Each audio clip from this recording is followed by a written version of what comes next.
Buonasera e benvenuti all'appuntamento con l'informazione di Prealpina oggi mercoledì 2 aprile. Verso le 13 è divampato un incendio all'ospedale di Luino. Nessun ferito anche grazie al rapido intervento dei vigili del fuoco, ma danni e disagi che si protrarranno nei prossimi giorni.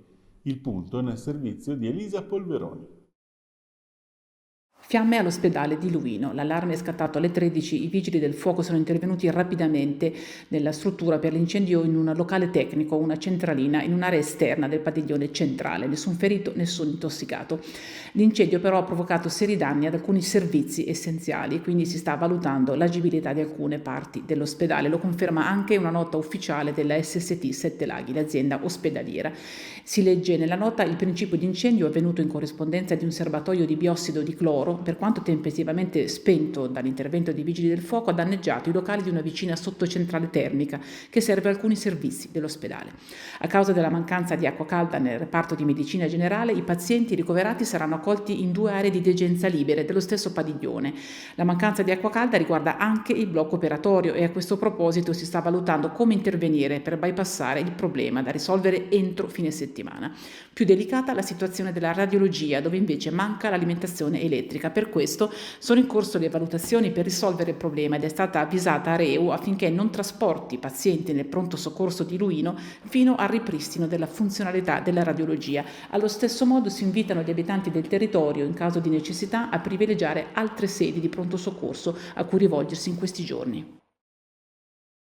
La discriminazione si batte partendo dal lavoro. È l'obiettivo che la cooperativa Magari Domani di Gazzada Schianno si è posta offrendo a 90 ragazzi con disabilità l'opportunità di trovare la propria strada lavorando. Adriano Morlacchi e Stefano Benvenu di Agenzia Blitz sono andati a trovare alcuni di loro negli studi di Radio Village Network. Radio Village, una radio che dà voce a tutti. Sì, una radio che dà voce a tutti e dà voce soprattutto a ragazzi molto molto importanti. Ci troviamo qua nel studio che inaugureremo sabato, lo studio 2 della radio, perché lo studio 1 si sa è a Boglio, ma questo nuovo verrà aperto qui a Gazzada.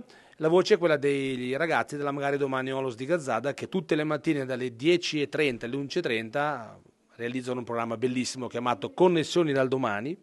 E quindi la voce, sì, hai detto correttamente, dà voce veramente a tutti. E poi abbiamo le 2 punte di diamante nostre, la nostra Cami e il nostro Mileo. Mileo è una voce importante di Sport in Rete, lunedì sera con Massimo Aroldi, e Camilla è la voce principale di Mi Piace, il programma del venerdì sera. Lei ha avuto la possibilità anche in passato, e di questo è veramente orgogliosissima, di cantare e di parlare in diretta con Eros Ramazzotti nella sua carriera radiofonica, che insomma speriamo sia infinita per lei e anche per questi ragazzi. Vi ricordo di scaricare l'app di Radio Village Network e seguirci sui nostri canali social. Oggi è anche la giornata mondiale per la consapevolezza sull'autismo. A Palazzo Estense gli studenti dell'Istituto Maria Ausiliatrice di Varese hanno esposto le loro opere. C'erano per noi Andrea Giacometti e Stefano Benvenu di Agenzia Blitz.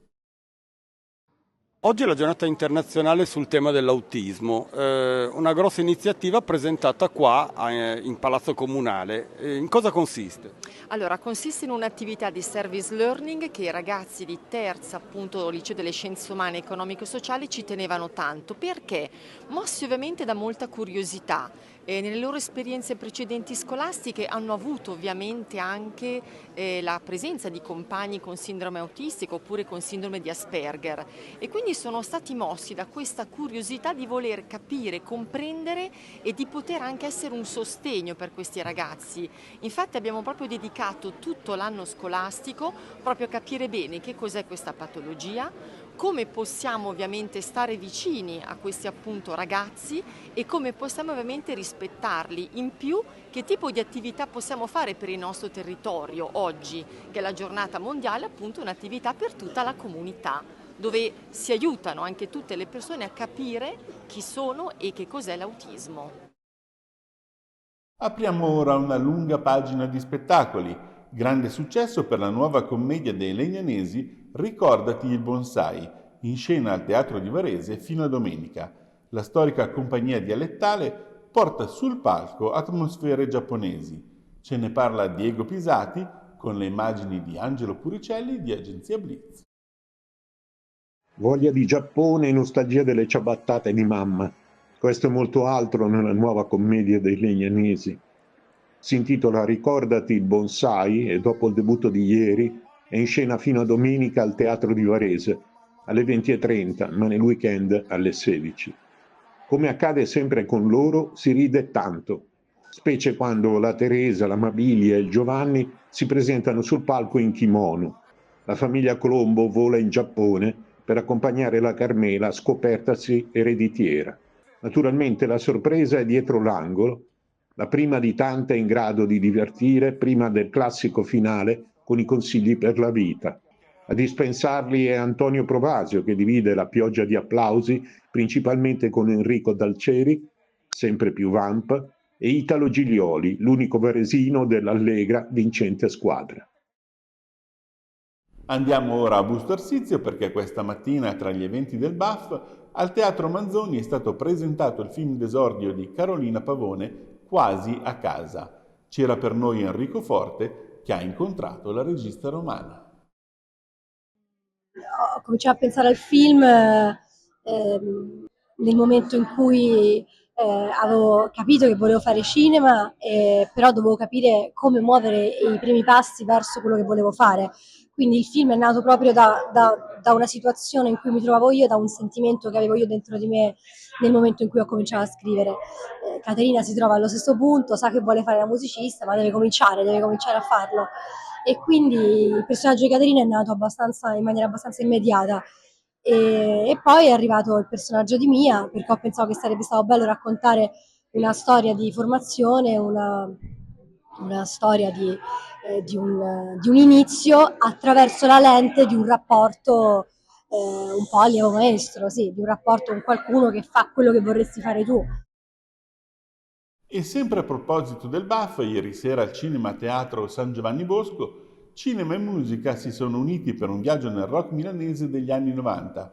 Protagonista il documentario Jesus Loves the Fools, diretto dal regista di Fagnano Lona Filippo D'Angelo. Lo ha intervistato per noi Veronica De Riu, il servizio con le immagini di Domenico Iotto di Agenzia Blitz.